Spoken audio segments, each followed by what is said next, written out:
Ever get that feeling, like the truth is out there, but it's like hidden? Well, get ready because today we're diving headfirst into the world of conspiracy theories. It's a wild world out there for sure.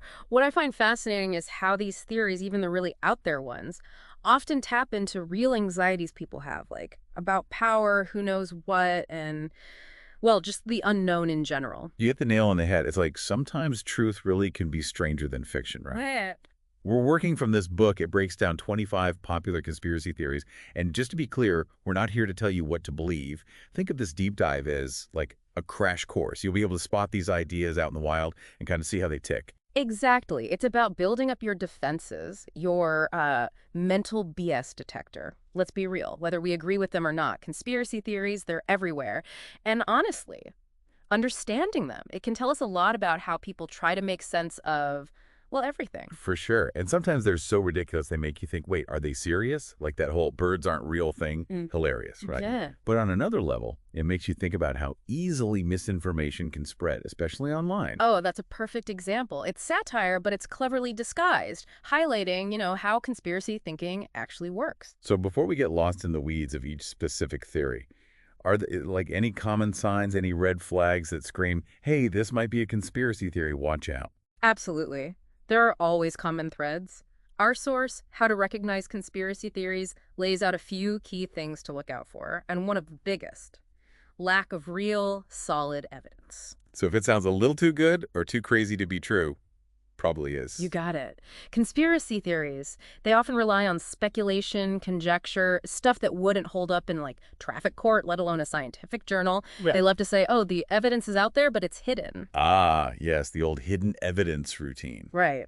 And another tactic, appealing to hidden motivations. Conspiracy theories, they thrive on this idea that shadowy figures are pulling the strings, secret agendas behind everything. It's like a bad movie plot, but in real life. Yeah, Except, well, not real. exactly.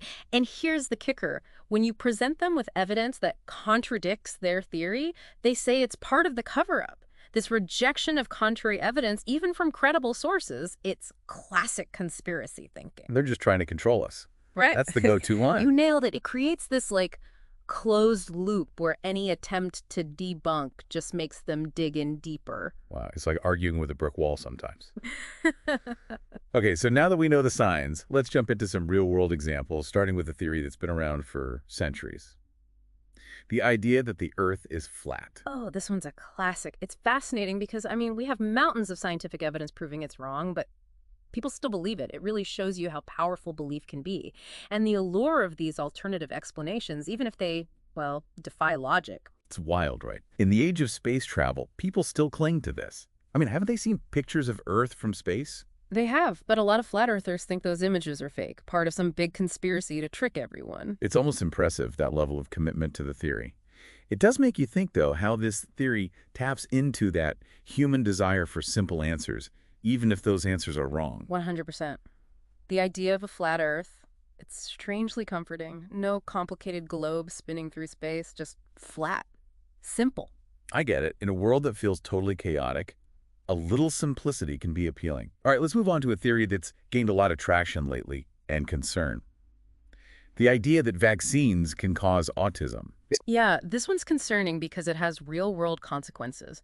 It plays on every parent's worst fear, leading some to not vaccinate their kids, which can be really dangerous, even deadly. But there's, like, mountains of scientific evidence that proves there's no link, right?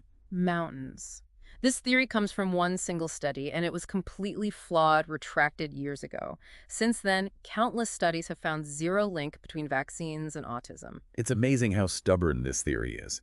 Even with all the evidence against it, it just goes to show you the power of fear, misinformation, and maybe a lack of trust in authority, too. It's all tangled up together, and it highlights how hard it is to fight misinformation, especially when it's connected to such deep-seated beliefs and emotions. Absolutely. Okay, next up, a theory that still sends chills down my spine. The idea that the September 11th attacks were, in some way, an inside job. This one is powerful because it taps into that primal fear of the government being corrupt, of those in power betraying us. Plus, after something so horrific, it's human nature to look for explanations, even if they're based on speculation and distrust.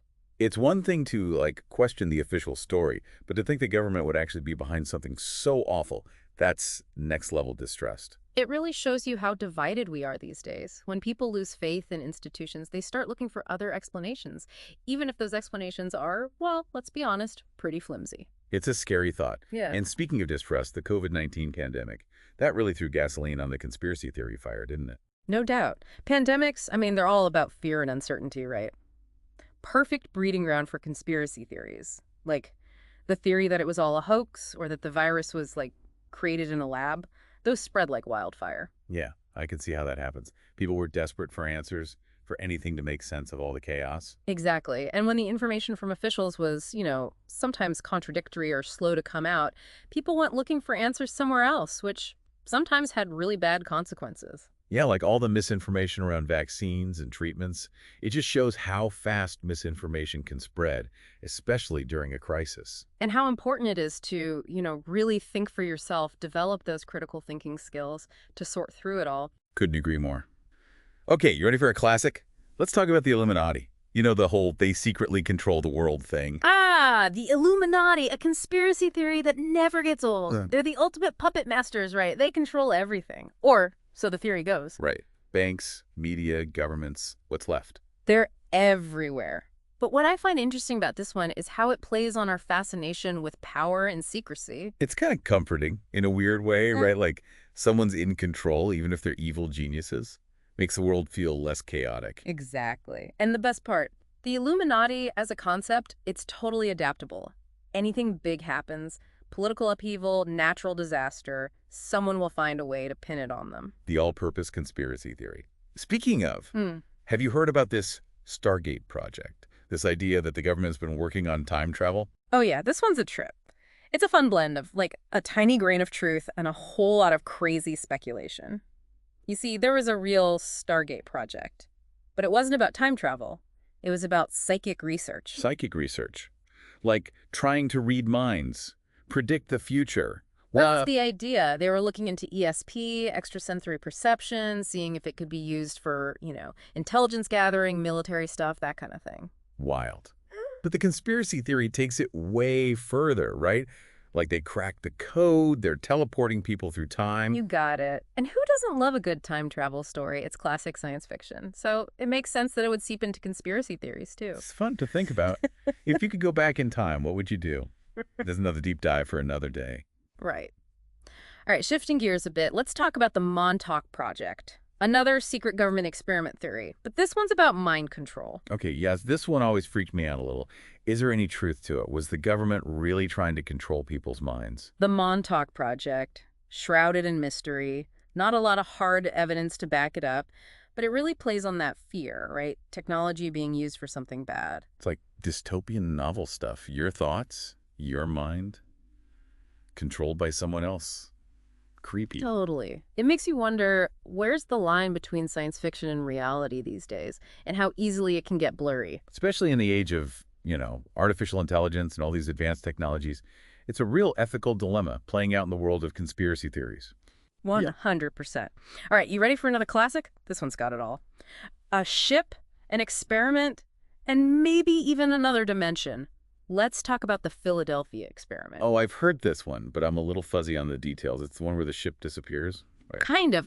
The theory says that, get this, back in 1943, the U.S. Navy was doing this top-secret experiment in Philadelphia. They had this destroyer, the USS Eldridge, and they were trying to make it invisible to radar. Invisible to radar. That seems ambitious.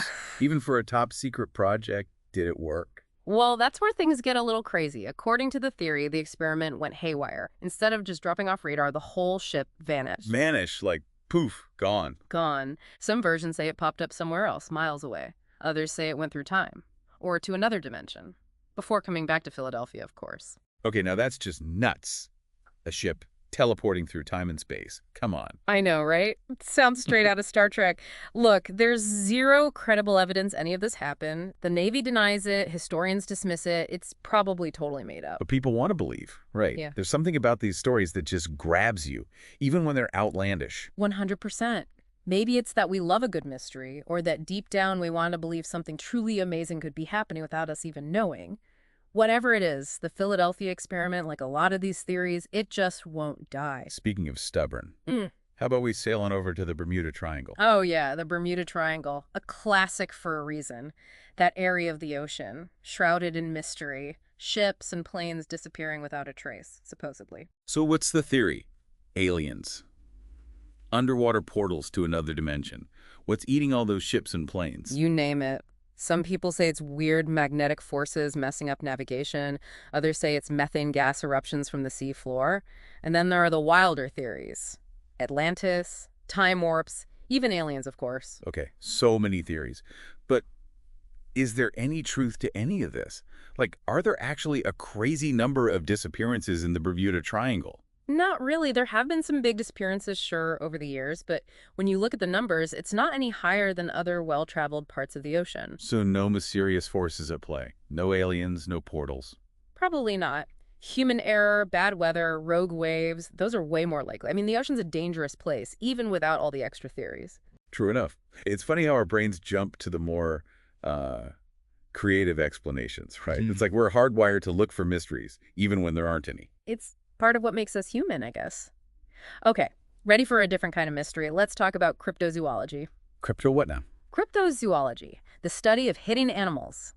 Think Bigfoot, the Loch Ness Monster, creatures people claim to have seen, but science hasn't proven they exist. Oh, right, like legendary creatures. Yeah. So let's start with Nessie, the Loch Ness Monster. Is she real? That depends who you ask. People have been talking about Nessie for centuries. They say it's this giant serpent-like thing living in the depths of Loch Ness in Scotland. What about proof? Are there any good photos or videos? There have been some blurry pictures and some weird sonar readings, but nothing you could call proof. Most scientists think the sightings are just people misidentifying things, like maybe it's a big fish or a weird wave or even just a log. So like Bigfoot, it's still a mystery. Exactly. But people keep looking. Everyone loves the idea that there's something amazing out there, hidden, just waiting to be discovered. Which brings us to Bigfoot. What's the deal with that elusive fella? Bigfoot, or Sasquatch, is this like a legendary ape-like creature. People say it lives in the forests of North America. The evidence, mostly stories, eyewitness accounts, blurry photos, and those famous big footprints. But no real proof. Nope, not yet. But people still believe. The mystery keeps them going. I guess deep down, we all want to believe in something bigger than ourselves, something beyond our everyday lives. Whether it's Bigfoot, Nessie, or even, I don't know, the idea that pigeons are actually government drones. Wait, are we really going there? We gotta. It's the perfect example of satire, like mimicking conspiracy. Right? Seriously, the birds aren't real thing is brilliant. Where did that even come from? It was a joke. People making fun of conspiracy theories, how they spread like wildfire online. But then it blew up. People started making up these crazy backstories, spreading the word with a wink and a nod, and it became this performance art piece almost. It's genius, actually. They're making fun of conspiracy thinking by, well, being ridiculous. Exactly. Sometimes a good laugh is the best way to fight misinformation. It reminds us that not everything's a conspiracy. Sometimes a bird is just a bird. Sometimes. Okay, so we covered a lot today. Flat Earth, bird drones, government mind control. It's a lot. It's a lot to take in.